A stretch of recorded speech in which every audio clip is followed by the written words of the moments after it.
Hey, everybody! Welcome to a very special Wednesday episode of this new series that I don't remember what it's called anymore, but we're here. I changed the name so many times. The Oh, point, though, the reason why we're here today is to have a conversation. We're talking about the power of conversations. And today I'm really excited to have a conversation about professional hybrid identities. So this was something that I didn't know was a thing until I met Dr. Sarabeth, who is joining me today.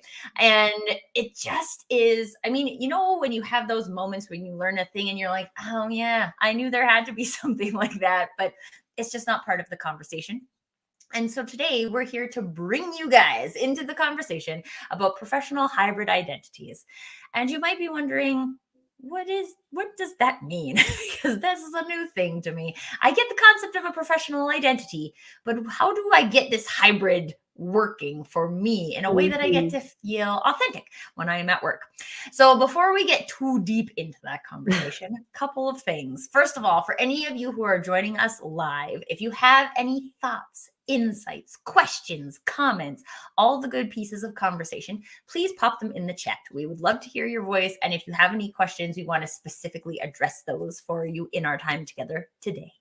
And secondly, let's introduce you to the lovely Dr. Sarabeth Berk because she's the one with all the knowledge in this arena, and she's gonna be taking us to school today when it comes to professional hybrid identities. So, Sarabeth, can you please let us know a little bit about you and why do you feel like your work ended up in this realm of professional hybrid identity? Totally. Tracy, first, thank you for inviting me to whatever we're calling the show today, the working title. Um, I, I am so passionate about this topic. So let me rewind and set the stage. So I've sort of become by accident this leading expert of, I call it hybrid professional identity. And what's I'm noticing in the workforce is people are more than their job titles. And so I wrote a book about that because I felt really boxed in. I've had job titles like program director or head of growth and art teacher. And those are fine, but they never felt like they expressed who I was or how I saw myself. And they held me back because I just got stereotyped or boxed in. And as I meandered through my career and kept changing different jobs and wearing different hats, I was like, but I'm so much more. Like, how do I express this? And so eventually, what I stumbled upon, I went and got my PhD and realized there can be intersectionality in our professional lives. And you may have heard the term intersectionality from race, class, and gender. It's part of how we look at human beings, but I've isolated it just to how we work. And so that was sort of this aha. And now I help people by coaching them and doing talks and sort of spreading this knowledge that you can be multiple identities and you're not just a jack of all trades. There's a new level to the work, and that's the gift I hope to leave in the world. And so here I am today to talk about how this is connected between identity studies, career development, and personal branding, because I see this as a new field of research. We don't talk a lot about professional identity in general. Like we could start with that 101 conversation. And then beyond that, people are more than just jacks of all trades. This hybridity is part of the workforce. So that's what I love. And I think this is so phenomenal because I mean, there's lots of people who say lots of things about the jack of all trades phrase and jack of all trades, master of none, but that wasn't the full phrase and like all of these things, right? But in there's lots of these types of things in our society, in our conversations where people feel like it's kind of frowned upon to have that, right? Like it's better to be a master of a trade than a jack of all trades. Right. And then when we think about those types of things, we run into the challenge of like, well, what if I'm not just one of those things? Is there something wrong with me? Do I need to give up parts of me so I can Yeah. be that master over there? And so I mean, that's kind of your full identity, but we're here to talk about specifically professional identities. So, Sarah Beth, how have you seen that type of conversation permeate the Oh, working yeah. industry? And then how do we start to address that? We have a huge dilemma right now in society. People are either experts or generalists. Like I see that debate pop up all the time. It was in Clubhouse, it's been on LinkedIn. And now people tag me when they see that train of thought on social media because they're like, oh, Sarabeth has something to say. I'm just over this idea of a binary landscape. You are not either or. So my big theory goes like this. It's my framework of professional identity. I believe there are three types of professional identity in the workforce. You either have one identity, many identities, or hybrid identity. So I use language singularity, multiplicity, and hybridity. And for a very long time, if you have one identity, then you're an expert in something or you're a specialist. But then we have a whole group of people that don't just associate with being one identity. They have changed jobs, they have multiple passions, they have side hustles. And those people are stuck in this weird space of generalist, right? Or freelancer or multi talented, multi passionate, T shaped. There's like 30 different words I've found for that group of people that have many hats. And then there's something else that's happening where if you wear many hats, you might be combining or merging the hats together. You're no longer one at a time. Now I'm the marketer. Now I'm the event manager. Now I'm the graphic designer. Somehow those identities are sort of fusing together into this weird combination. You're like, but I don't know how to talk about that. So that's the third type of identity in the professional landscape that I say is hybridity. And I think of it like a Venn diagram. If you draw a Venn diagram and there's circles, they intersect. And suddenly there's a new thing formed at the intersection, which is this hybrid professional identity. And the word hybrid is just a placeholder. It means we don't have a word, we don't have something that to categorize it. And we're comfortable with this kind of language in gender where we say, you're non-binary, or, people are starting to be more individuals and they don't ascribe to any labels. But that needs to happen in the workforce. So that's kind of the debate that I brush up against of like, stop calling yourself a jack of all trades. Stop saying it's either expert or generalist. Open up a spectrum of possibilities that you could fall into one, many, or hybrid and move back and forth. It's not permanently fixed. And then to your other point, Tracy, about the expertise being a master of none, I have a theory that if you're at that intersection between multiple identities, you have hybrid expertise. So for me, I'll give an example. My professional identities are being an artist, an educator, a researcher, and a designer. I have these four really powerful, important identities. And when they intersect, I call myself a creative disruptor. I have experiences where I can tell you moments where I've pushed boundaries and I've changed the status quo and I've created these visual art diagrams that are based on research. That's this messy space of my hybrid expertise. So I've named it something. I call it being a creative disruptor. And that is my unique value. So my argument, if you have many identities, is find your value prop at the intersection, and that is your new expertise. And I love this concept. I feel like Venn diagrams are just very useful in life because it just does a very good job of describing that intersectionality, right? And being able to see the things that overlap. And I'm a big fan from the personal branding perspective of picking, like, seeing what that means to you, right? That there's not everyone, if you made a Venn diagram of yourself and you overlapped all of your roles, what you see in the center isn't necessarily the same thing that someone else sees in the center, which is cool because by nature, that's the cool part of it, is that you could have the same with air quotes hybrid identity as someone else, but because you look at it different and your experience is different and your culture is different and your personality is different, what you would call yourself at the intersection of those things is unique to you. And that's kind of the fun part. Like when you've explained to me before the how all of your identities merge into creative disruptor. And it's been interesting for me to explore that because I feel I am definitely a hybrid of sorts. Yeah. And because I've never really identified myself as like a job title. Like I've been a vice president of marketing. I've been the director of client success. I've been a campaign operations manager, right? There's lots of those things. I've been an event coordinator. I've been a baseball coach. I have been like a whole bunch of things.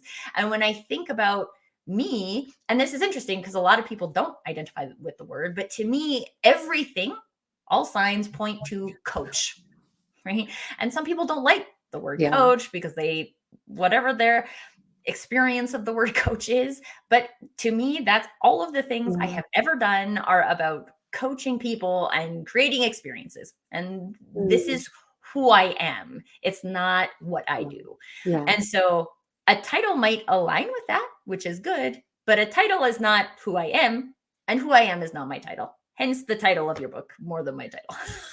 Yeah, this is where we start to get into all this complexity, right? Like let's break it down a little.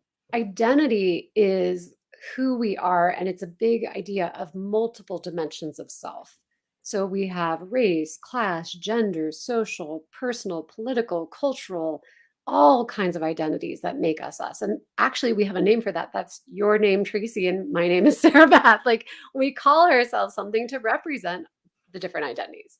Some of those identities you can see when I show up. Some are visible and some are hidden. And some I decide for myself, and other identities are given to me. Like there's all of these different social relationships with identity. Some are fixed for a lifetime and some change. The same is true in just the professional vein of our life, that we can change or decide or receive labels. But the question most people have never stopped to consider is, who am I in my work? Like, besides my job title, if I left my job tomorrow, what would I call myself? And this is where people start to fall into the trap of the what do you do question, and they don't have an answer. And they're like, without a job title, how do you answer that question? And so a lot of people have a workaround where they tell the things they like, the problems they solve or who they serve, but they're still avoiding the question of who are you? So that's why part of this education is, what is your professional identity? Meaning the noun you call yourself to describe who you are in your work. And that can be coach, and that can be navigator, and it can be pathfinder, and it can be creative disruptor. And the permission I want people to feel is knowing the word that they feel most comfortable with, but also getting more specific. Like when everybody has the word, coach in their professional identity, well, I don't know what kind of coach you are. It's a very broad categorization. So I like to push people to think, what specific way would you define that, and to play with language more. And so I would invite you to do that, Tracy. Oh, this is my favorite when people challenge me to do the activities live. So I come up with good stuff for you guys and also good stuff for me. This is really interesting because for me, one of the things, again, that like I seem to come back to is the concept. So I've used personal branding before, and that is because I care about people being themselves. I Yeah. care about there being the creation of spaces for people to feel safe and supported and Mhm. loved exactly as they are, not trying to be anything else. But it's funny that you say that, because then I'm like, well, I kind of get annoyed being put into the batch of personal branding coaches, because there's a lot of people in that batch who are just trying to Mhm. help you update your LinkedIn profile or any of those things. And it's not really, there's like there's something deeper in it for me about the Yeah. like optimizer is a word that is coming to me right now, Ooh. which is kind of fun because I've never explored that before. But it's like, it's like a Eunice optimizer. Ooh, there we go. And that's funny because a lot of times my background is marketing, so a lot of times too I get stuck in the mindset of, okay, is someone else going to understand this? Yeah. Because if I'm going to bother sharing it with other people, then but they're gonna, what is a Eunice optimizer? But that's just the beginning. Yeah. So here's some of the neuroscience research behind this process that's really supportive. Our brains are programmed to look for novelty and unexpectedness. Like that's what calls our attention and it stands out to us. And we get that little dopamine hit, like, ooh, what's that? Now, if you're networking with someone, whether it's virtual, in person, in the hallway, whatever, and you're doing standard introductions, hi, nice to meet you. What do you do? What do you call yourself? Whatever. And oh, hi, oh, you're head of marketing. Oh, I'm the director of sales. We have already stereotyped each other. Malcolm Gladwell calls this thin slicing. We've made an instant impression based on 3 seconds of information about the person because it's a label. So to break out of thin slicing and to make a better first impression, you start with novelty. You start with your hybrid title or the professional identity you call yourself that is not just general and generic. By doing that, they lean in. Someone's going to have a little flash in their brain of like, whoa, that's unexpected. Then you need to keep going and give them a little bit more description. You don't stop at Eunice Optimizer because I'd be like, she's crazy. You start to fill it out with because and for me, I say because I work at the intersection of being an artist, educator, researcher, and designer. So now I've given you context on the identities that form my title, Creative Disruptor. And then I finish with the last part is the why. What does it mean to be a creative disruptor? What do I do when I'm in that intersection? Why does that matter? And I plant a seed, and in that seed, it opens up an invitation for you to go, well, tell me more, or that's interesting. Maybe that could connect to my work. So there's ways to frame these introductions that have tremendous impact for building relationships and to break you out of identity boxes. And I've seen that time and again. So I think the power of professional identity work is really fruitful, that people need to get past telling the problems they solve and the skills they have. It's who are you? Start with that in your own language. Mhm. Yeah, and it's interesting too, and I think about I'm thinking about a business card, Yeah. right? And you like give someone a business card and they're like, "Oh, yes, you're the director of marketing." I can extrapolate what that means, right? Right. Like you direct marketing related things. Um, which it's like it's fine. It might be Mhm. what you do, but there's just like so Yeah. little understanding of who you are and how Mhm. you do things in a list of what you do, which Yeah. is why resumes, I'll do an episode specifically on Oh, resumes and yeah. why It's a I hot hate them. topic. They just like really don't help people. It doesn't give people an opportunity to explore their uniqueness in a job. It helps them Mm. explore the tasks that they do, which Yeah, it's not completely useless, but it is by no means the entire story. totally. And so, like, I remember once having a conversation in the car with my husband and him asking me something about like if if you picked a title for just like how you show up in life, Yeah. what would you choose? Ugh. And I can't remember exactly what word, but the one of the key word I used was happiness. Was that there was like Mm. something about happiness in Okay. there, and I can't remember if it was like happiness coordinator or happiness peep or Yeah. whatever I would have chosen, but it was related to happiness, and I was Mm. like, oh, so like when you look at things like that, and even now I'm thinking about this like concept of human or like a Eunice optimizer, right? Like I'm having fun with that because I Great. can say like this is me at the Mhm. intersection of all of these things where I have all of this passion about creative storytelling from my Mm. background in marketing, and I have this passion about people being themselves and not being carbon copies of other people, Yeah. and I care about the human experience and the experience we're creating Mm. for other people, and this is what the intersection is to me. I A love it. unit optimizer. And like what a fun conversation then, right? Instead of being like I'm a personal branding coach. There's a That's lot very more different. depth of knowledge about Yeah. the actual person that can come from that type of exercise. So that, thank you Very. for I forcing me to do that live. I'm it's impressive. First of all, this work is very self-reflective, and I think people cheapen that or they try and have shortcuts. They don't really want to reflect on who they are. They're like, "Oh yeah," like I will tell you right out the gate. People are like, "I know myself. I'm a problem solver, I'm a connector, I'm a relationship builder, I'm a strategist, and I'm a coach. Let's move to the next step." And I'm like, "You have barely skimmed the surface on what any of those words mean." By the way, 99% of the people I talk to are going to give me the same words. So you don't know yourself well enough yet. It's just jargon. We're so used to regurgitating the same things we've heard and the same things we read. So the Mhm. fact that you can pause, reframe, use language that is totally out of left field, but it's meaningful to you. You didn't just select it because it's cool. You were like, no, this actually has merit and validity for me. Huge. That's like already leaps and bounds beyond most people I meet that talk about themselves.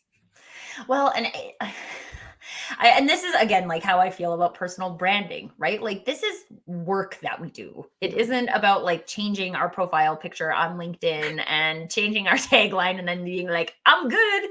This is like self-reflective Mm, work. And mhm. I mean, I do have, I have, I have practice, right? It's easier to do once you have Sure. practice exploring this way. And I like being in the hot seat. It's part of my identity. Sure. But just throw me in the swimming pool. I will swim. This is how I do. But it isn't the easiest Mm, thing to do, especially the first time you do it. And yeah, so, and we're also kind of inundated with um, things like Enneagram and yeah. Clifton Strengths. And while all of these things have merit, Sure. they give us words that are not necessarily our own words. And Mhm. then we stop at that and we say, like, Mm, oh, well, Clifton says yeah. I don't even know. Everybody always says, like, I have my top five Yeah. flagged in the Yeah. book over there, but like, I don't remember what they are. That's Yeah. because they don't Yeah. speak to me. And when I Right. read the description, I'm like, yeah, I'm kind of like that, but those words don't speak to me. So I challenge all of you guys who are on with us live and anybody who's watching the replay Yeah. of this or listening to the replay to like take a minute. Just take a minute to explore. What do you identify with? And it might be Yeah. something broad to start with. Well, And can I then add just on? yes, please. Because I literally just wrote my blog post yesterday. Hi, Denise. About this idea of using these personality assessments, so Strengths Finders and Myers-Briggs and Enneagram and DISC. Like, there's all these great profiles out there. There's so many great people joining. It's nice to see their names. So I think it's actually really beneficial to do personality assessments. And one of the best reasons to take them is they're a reflective tool. They help you start to see yourself. And when I do identity work with people, I say, do you have any personality results you want to share? Have you ever done this at work or for yourself? Because those keywords, I'm trying to think of strengths finders. I think it's like analyzer, visionary, woo, bring in those words to the table, but then ask yourself, these are qualities and characteristics that have been measured or shown to me that I am.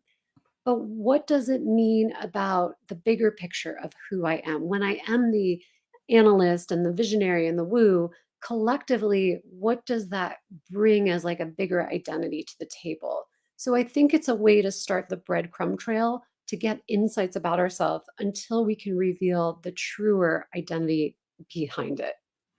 Yeah, absolutely. And it's so important to have starting points, Yeah. right? Because like let's be honest, none of us start anything unless we have some kind of starting point, someone Yeah. asking us a question Yeah. or somebody. One of the things that I have always found really interesting is that when I take a personality test and I look at a result, or let's use this one, the Okay. horoscope, right?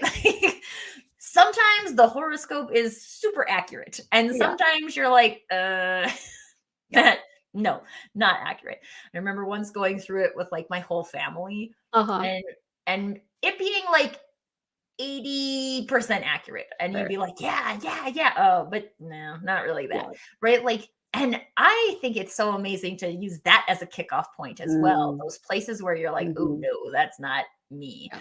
Because that's it, it's your identity Exactly. rejecting what someone has said you are. And you're like, no Yes. way. So glad you said that. We have to be able to have that confidence. And I work with another gentleman. He's the author of the book Self-Worth Safari. His name is John Nyland. And he talks a lot about self-worth and professional identity being connected. And he says self-esteem is the way that we learn about ourselves through others. It's how others see us. That's how we build self-esteem. But it's kind of surface level, it's shallow, it's the external. The internal sense of ourself is our self-worth. And regardless of what accolades and credentials and degrees you have, you know that value you bring. And so that's why knowing your professional identity and building your self worth, it's great to have tools to reflect from the outside in, but you still have to look inside and go, is that really me? I need to know myself. Yeah. And one of the things that comes up so much for me with my clients is that there's kind of this expectation that you should know more about Yeah. yourself, that Mm, like well, this is me. I should know. I should know how I identify. I should Mhm. know what I like. I should know what feels right and what feels wrong. Yeah, And the thing is, for the majority of our lives, we don't actually practice that kind of self reflection. totally. The education system, the climbing the corporate ladder, right? None of these activities are built to help you ask yourself, Mm, is this what I want? mhm, And there's also so much narrative from mm, society about what we should want, right? What so much. we So should much pressure. I'm in that age category, and I don't know if this is different now because it's going to be different for my son, at least coming from me. But like, we should all want to be doctors or Mm, lawyers. And very I was cultural. just like, I actually become physically ill when I see blood. Mm, I can't be a doctor, right? yes. Like I'm physically not built for that. Yeah. And when I went to business school and I took business law, and I was like, I can't. Right? Like, it would be nice. Would it be nice to make the money that a tax lawyer makes? Sure. But Yeah. that would mean I'd have to learn new tax law every year. And that sounds terrible. So I don't want to do that. Um, and but then what? Right? Then you're like, well, Mhm. now what? Okay, I guess I took marketing, so I will go into marketing. And then I Yeah. was a marketing coordinator, and then I was a marketing Mm, manager, and then I was a marketing director, and then I was the yeah. marketing vice president. And then I was like, I actually don't really care about this at all. Yeah. And it's kind of like, I would love to believe that we can Mm, make those shifts without hitting like a hard wall, yeah. but I just don't think that that's possible, right? Like, Yeah. I got to the place where I was saying to myself, I have worked so hard to create this professional identity Sure. for 15 years, and it's not me. It's not me Mm, at all, right? So yeah. I like I just quit, and then was like, I gotta figure this out, and I am not sure how to do that. And I connect with amazing people like you who have helped me figure it out. But it's not everybody has that freedom, or privilege to be able to Yeah. just quit their job and figure it out. So let's talk about that, because I think Yeah. this is a good Yeah. place to spend some time. Is like, when we've realized Yeah. we've come to like a crossroads, and we're like, wow, okay, I know this professional identity isn't me. What do I do next? What can I do? Yeah, I wish that was the question I met people at, because that's usually not the thought that crosses their mind. So I have so many things going through my head. That story you told, it was like, oh yes. First of all, I feel like people do sense when they're stuck or when work isn't working, but they think there's something wrong with them. I think that's where they go first. Like, I have a deficit, I'm not good enough, I don't have the right skills. People don't really see my skills, people don't get me, I'm a misfit, I don't belong. Like, that's the language I hear people saying. And so they change jobs because they're trying to find a new place they fit, or they stay somewhere because they don't know where else to go. They feel stuck and they're like, I can't find another job, whatever the reasons are. So, in those circumstances, I actually do see people having a professional identity crisis. And I think we need to talk about that more. It's not just burnout, it's not just you need to, get new skills. You're having an identity crisis. And so this is where, for me, the identity studies research I do comes in so powerfully to the career development space. And I don't see those two fields talking enough. So naturally, a couple things happen in our career development. First of all, our careers develop. Like, you can only learn about yourself and what you want to do by gaining more career experiences. Things that you like and you don't like help educate you on what you're good at and don't want to do, so you can find more of the one thing and less of the other and keep changing gears and keep learning and exploring. So we have these exploratory cycles. They're actually called mama cycles by James Marsha, and he says you reach a moratorium, which is a period of exploration, followed by a period of achievement where you achieve a new identity, which goes back into a new moratorium achievement, and it keeps going over and over. But he also uses language like identity foreclosure, where we hit points where we just kind of give up. We're like, I've been a banker for 20 years. I'm always going to be a banker. Like, that is who I am. And people literally don't realize they can change their own mindset or beliefs about their identity. So that's why identity work matters, to help people open up in addition to career support. And you were also making me think about Hermione Ibarra. She has a great book called Working Identity, where she really impresses the fact we need to learn about ourselves through work, that by gaining more experiences, we get more information. And then to the point you and I are making, she kind of misses this in the book. We need to also stop and reflect at intervals. It could be after a few months, a few years, and say, but who am I now? My values have changed. Maybe I have a family now. Maybe I've moved cities. I have just different experience with age.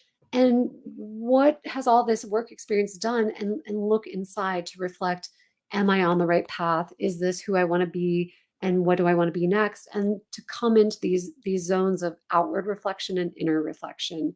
So all of this to me is part of the recipe of professional identity coaching, which is not a field yet. And I think it needs to be part of the spectrum of career advice and career coaching. So there's a lot of tools and resources and ways we are literally, I call it a career paradigm shift. These are not topics. This is new language that is now coming into the workforce because we need it now. And people have been looking for it forever, but we didn't know what to call it. So I think you and I are helping establish professional identity work and personal branding work and different types of career tools. I really love this concept of a identity foreclosure because it doesn't mean that like what was there that there was something wrong with that. It's No. just that it I think I love it specifically because it feels like that's what happened to me. Like Mm, I had my son, yeah. I went back to work, and I was a different person after that. My Yeah. identity, personal identity before did not include mom. And that Hmm. personal identity change did change Yeah. my professional identity as well. And what I was willing to trade my time for was the biggest thing. Like, what am I willing Mhm. to trade my time, which now could be spent with the small human? Yeah. What am I willing to trade that to do? And I'm like, I just stay at home moms, God bless them, because like I knew I couldn't do that. I needed something more than that. Yeah. But for and then again, like I didn't know what that was. And I've done a lot of personal development work, and I never Mhm. really, I feel like that's something to be celebrated now for me, is that I could look at like my divorce from my old professional Mhm. identity as like there's there was nothing wrong with that. There's Yeah. nothing wrong with the company. There's nothing wrong with me. Yeah. This is just not a good fit together Yeah. anymore. And I need to explore what is a better fit because I don't actually know what's a better fit. This is Yeah. what I had been doing my entire career. Even though I remember sitting 23 years old, my very first corporate marketing job, and thinking, what am I doing here? Ah, interesting. And then, but it, it's Yeah. easy to just kind of just follow the path, right? And then Yeah. someone wants to promote you and you're like, that's what I should want, right? So then you just go with it Yeah. and then you get to like I was a senior vice president and I was Mhm. 36 and I was like, Mm. now what? Now Right? what? Like I've I've reached it. yeah. There's a great parable I read recently that says, imagine you have a ladder and you lean the ladder against a wall and you climb the ladder and you're successful and you get to the top, but you look down and you realize you put the ladder against the wrong wall. And it's just such a great analogy of like we strive for these things. We think we're just trying to head on a career path to take us one place and the goal is to get to the top. But really, like, are we taking stock of like what path we're trying to go on and why and what is the wall and which ladder? And I think what I'd love to add on to what you're describing about following your career path and getting promoted and then reaching this moment of like, so what now what? It's also a moment where you were evolving. So, identity and professional identity is really complex. And it's not like we just graduate and go from one identity to the next and sort of shut off and leave behind identities. That's part of the foreclosure part is actually the process of letting go. So sometimes we do need to stop and go, wow, these old identities aren't me anymore and I want to let go of it and that needs to be conscious. Other times they evolve and you go from the marketing person into, a whole different field and it looks like you had this big jump, but really the marketing is now combined. It's like woven into the new field or the new job of being a coach. And people might not see that from the outside, but you experience it. For me, that's where the hybridity comes in because it's sort of like morphing from one into the next or finding a convergence between. Mm. And we don't talk like this. We talk about separation. We say, okay, you've been wearing a lot of hats. Well, you need to choose one thing. Sorry, you can't follow 3 paths at once. Or you can, you can have a day job, a night job, a side job, and you're going to go crazy, but you can only do one job at a time. And I'm saying there's a whole other way of working and being, and it's where the paths intersect and you form your own version of work, whether you're self employed or working for someone else. Like a chief mindfulness executive or officer, like that is a hybrid job. That job didn't exist. It's the convergence of multiple things. So hybrid roles for hybrid professionals exist in companies, or you can invent them for yourself and go into the world. And I think this is a really important message for entrepreneurs Mm, because it's tough going out and just yeah, discovering everything on your own. yeah. And so it can be easier just to say like, well, that person is calling themselves that, so Mm, I'll call myself that too because yeah. I'm kind of like that. But Mhm. then you have the problem I have with personal branding coach when you're like, well, it's like kind of a good description of who I am, but not really.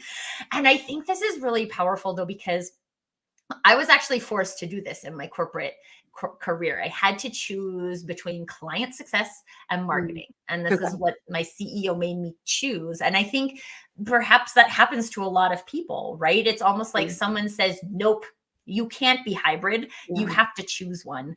And Mhm. then we Yeah. never really explore what that did to us, right? Mm, Like that actually taught us that that is how we have to decide, that we have to split these things yeah. on a like marketing and client success can't exist together. Some corporate structure at some point decided there are two different departments and it can't exist within you in a way that Mm, makes sense. And so then we just kind of continue that and being like, well, I have to be either in marketing or yeah. in client success. But this is I love this point you're making is that there's actually things that made me really good at client Mhm. success because Exactly. of my background in marketing that Yeah. people wouldn't have if they didn't have a background in Completely. marketing. And being able to like look at all those things again, now I'm envisioning like the Venn diagram Yes. of Yes. all of the departments, right? Like these I'm an Mhm. intersection. Yes. I don't live wholly in one space or another Mm. space. And I feel really empowered in that. Like Mm. I don't like today Yeah. I got permission to not have to fit into a personal branding coach box because it doesn't matter. Yay! I'm celebrating that. Oh my gosh. That's the whole point. We need to open up our eyes of what's possible. Like, I don't know how well you can see in the painting behind me. I'm trying to point with my finger. Yeah. There's a big circle and there's a smaller circle and they're overlapping. It's a version of a Venn diagram. And we forget Venn diagrams don't have to be even. You can have all of this marketing experience that's like a giant circle, and then a little bit of this new thing you're adding to it. And then what's that overlap? It could be lopsided. Like, there's just so many dimensions to hybridity, which I'm obsessed over. There's a chapter in my book called Investigating the Intersections, because one of the core questions I had in my research was, well, what happens at the intersection? Like, literally, how do you figure this out? And there are 5 themes that I came up with that I see in the intersectional space. So one of them is paradoxical relationships. You just hit the nail on the head on that one. How can you be two opposing things at the same time that don't fit together in a box? That's an intersection. Another theme is juxtaposition. Another one is condensation. Another one is metamorphosis. And the last one is crossovers. You actually have to figure out how to access the intersection. It's not automatic.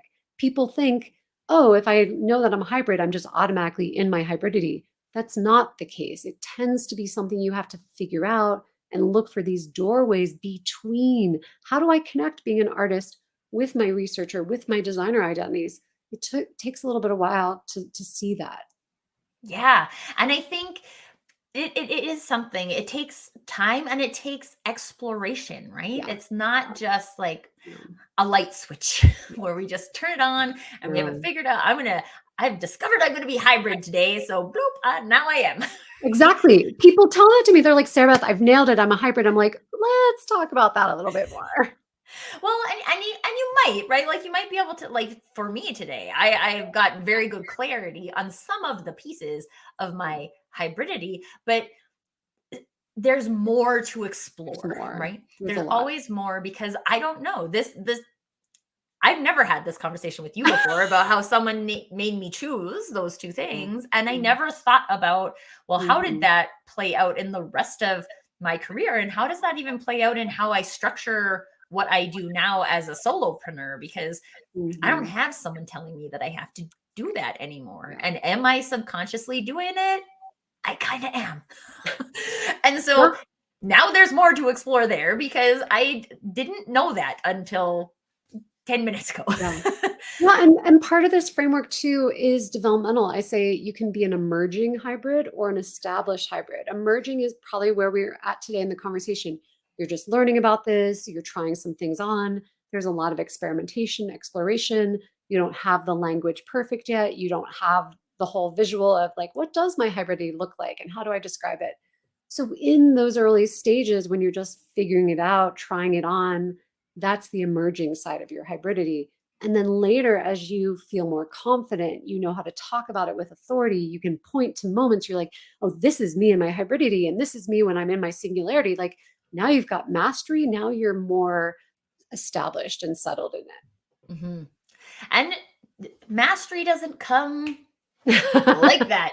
And for all of us, right? We know this. It takes a while to establish a skill set. And if this is your first introduction to this type of language, this type of exploration, then we're not. We don't have an established hybrid identity. But the thing for me that I get really excited about is when I can, like even using your language, emerging hybrid identity, like that feels right. It's like a flower just peeking out of the ground, and you're like, oh, that's going to be so beautiful eventually, but it has to poke its head out of the ground first. Otherwise, you have all these beautiful flowers just under dirt, and that doesn't make anybody happy. Can I tell you something really cheesy? This is sort of my nerdy side. So in horticulture, they are focused on plants. And I've looked at that because in horticulture, you have a bed that's your hybridization bed. I was like, that's interesting. They're looking at how do we germinate and cross-pollinate different species of plants. Well, when they breed two parent plants, what they're looking for in the offspring is called hybrid vigor. And hybrid vigor is taking the best traits of the parents to make a more robust and vigorous offspring. I believe that's what happens in our hybrid professional identity. We're taking the best traits of the foundational, these core professional identities we have, and blending them into something that's better together. It has more vigor and more juice, and it's something rare and special. And that's why it's a differentiator. It's a really special combination when you can figure that out. I love that, because I believe in energy, right? And when you use words like vigor, like, yes, that feels like a great word. Who doesn't want hybrid vigor? I want hybrid vigor. And like this is the fun part of the exploration, you guys, because sometimes the exploration is hard and we come across roadblocks and we learn things about ourselves that like maybe we wish we hadn't learned. But when we look at it from this concept of what we're moving towards is hybrid vigor, right? That sounds exciting. It's game changing. Like there's a whole new vocabulary being developed about our professional self that I think we've been missing. Like when I've unlocked this for me, I go, holy cow, like I've been wanting to express this. I didn't know how. I didn't know that was the thing that I've been yearning for. And now there's language of I have a hybrid professional identity. I've developed a hybrid expertise. Like it just goes on and on. Mm-hmm. Well, thank you, Sarabeth, for your work, because this is giving people more access to ways that they can be more authentic with themselves. Because if you are by nature a hybrid and you've been forced to be binary, then it will always feel inauthentic. And this has given us way more access to people's authentic selves today. So thank you so much for sharing everything that you did today. I feel like we could talk about this for a very long time. You know, I could. We could literally stay here all day and you guys could watch me get coached on my professional identity. But probably better would be for you guys to connect with Sarabeth directly and have your own conversation about your professional hybrid professional identity, because mine is good for me, but yours is more useful for you. So Sarabeth, tell us a few of the best places where people can go to find you. Absolutely. Morethanmytitle.com is my website. I've got freebies. I have the book behind me and a great newsletter. Also, there's a TEDx talk I did that says, "Are you a hybrid professional?" that helps lay this all out really clean with lots of stories. I'm on Instagram at More Than My Title, and LinkedIn is probably the best place I'm most active on. Awesome. And for those of you who are not already connected to Sarabeth, she is tagged in the description part of this post. So you can just go and click on her name and say, hey, I saw you on the live with Tracy and we need to be pals so I can understand my professional hybrid identity. Then just do that. Just do that. That's pretty much what I did. I was like, hey, what you do sounds awesome and we should probably talk about it. Yeah. And I was like, I'm on it. Let's Yeah. talk. Awesome. So thank you guys so much for joining in the conversation today. We have an international crew that has joined us. So it's pretty late in Nigeria. So thank you guys Glad you're for here. coming and checking it out. For those of you who are watching on the replay, if you do have any questions for me or for Sarabeth coming out of the conversation, just pop them in the chat, tag who your question is for. LinkedIn will tell us that you've tagged us and we can come and answer your questions or connect with us. We would love to have a chat. And if you guys are watching and you are interested in bringing a conversation that you are passionate about to the masses so that they can have better language to explore some of the things that maybe they haven't before, please contact me because this is what the show is about. And we want to bring new access to people to get into the conversations that matter to them. So at the end of the day, they get to be you get to be your most authentic self. Brought to you by the Eunice Optimizer. Ooh. Maybe that's the name of the show. Who knows? One day I'll lock down the name. All right. Thank you guys so much. Thank you, Sarabeth. And until next time, everybody, permission to do you.